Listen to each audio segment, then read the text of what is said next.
मैं आपकी पुरजोर तालियों में अगले चौथे कलमे के लिए भाजी शाहीन को दावत देती हूँ। आपकी पुरजोर तालियों में।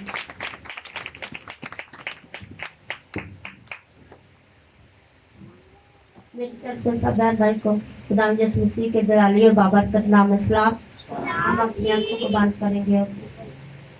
अरे खुदा बाप, हम तेरा शुक्र गुजार करते जी बाप, मैं तेरा शुक्र करती हूँ कि तूने मुझे इस लायक समझा कि हम तेरी सलीब के धारक के नीचे रहकर तेरे कलाम को बयान कर सके। खुदा मैं अपने आप को तेरे लहू में छुपाती हूँ। खुदा तू मुझे पाक रूह का दुगना मस्सा देना। खुदा जब तक तेरे मजबा पर ठहरी हूँ तेरे पाक रूह का मस्सा मांग तेरा शुक्र तेरे शुक्र के साथ।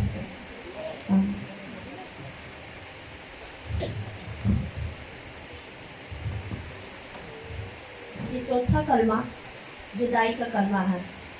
आए मेरे साथ निकाले मत्ती की अंजील उसका 27 बाब और उसकी 40 आयत। और तीसरे पहर के करीब यीशु ने बड़ी आवाज से चलाकर कहा, एली एली लमा शबक्तनी, यानी आए मेरे खुदा तूने मुझे क्यों छोड़ दिया। खुदा के जिंदा पाक कलाम के पढ़े और सुने जाने पर उसकी खास बरकत हो। ये कलमा दुख और करब की हालत में यीशु मसीह के मुंह से निकला हुआ ये तीसरा पहर था और अंधेरा छा गया था। आसमान पर अंधेरा था और खलक अपनी मखलूक के लिए मसलूब हो रहा था। तब सूरज ने भी अपना मुंह छुपा लिया। ऐसे में यीशु मसीह ने चला कर कहा, आए मेरे खुदा तूने मुझे क्यों छोड़ दिया। सब एक ही है और वो बाइबल कहती है कि गुनाह है।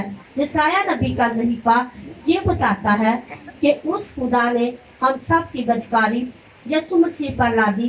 जब एक गुनाह बागे अदन में आदम और हवा ने किया तो खुदा ने उनको छोड़ दिया और बागे अदन से बाहर निकाल दिया। इसी तरह हम भी जब अपने खुदा से दूर हो जाते हैं और गुनाह में चले जाते हैं तो हम खुदा को छोड़ देते हैं, लेकिन खुदा हमें कभी नहीं छोड़ता। वो हमारी फिक्र करता है और हमें अपने पास आने की दावत देता है। तब आदम और उस जुदाई का एहसास हुआ या नहीं हुआ, लेकिन इब्ने आदम को ये एहसास हो रहा था कि खुदा की जुदाई जो है वो किस कदर दुख और करबनाक है। तब खुदा यीशु से जुदा हो गया।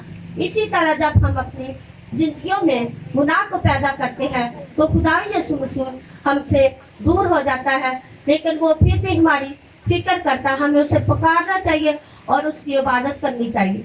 यीशु ने कहा, आए मेरे खुदा तूने मुझे क्यों छोड़ दिया। पुराने अहदनामा में भी हम देखते हैं कि जब भी खुदा और इंसान के दरमियान में गुनाह आया, खुदा ने इंसान को छोड़ दिया।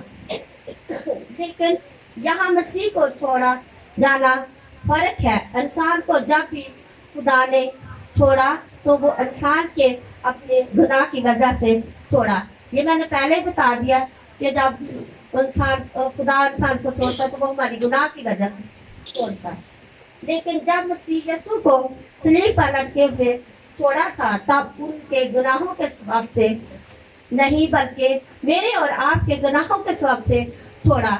ये छोड़ा जाना जरूरी था ताकि हमारा दोबारा खुदा के साथ मेल मिलाप हो सके। इसीलिए अब अगर कोई यीशु मसीह को कबूल करे, खुदा के पास आता है तो खुदा उसके रूबरू आ जाता है। इसीलिए खुदा यीशु मसीह ने हमारी खातर सलीब पर जान दी, हमारी खातर खून बहाया और हम पा सके, हम निजात पा सके, रहाई पा सके उसके वसीला से और बाप पर हमका मिलाप हो सके। इसी तरह खुदावंद ने भी ये फरमाया कि हमें एक दूसरे के साथ प्यार और मोहब्बत से रहना चाहिए। आमीन।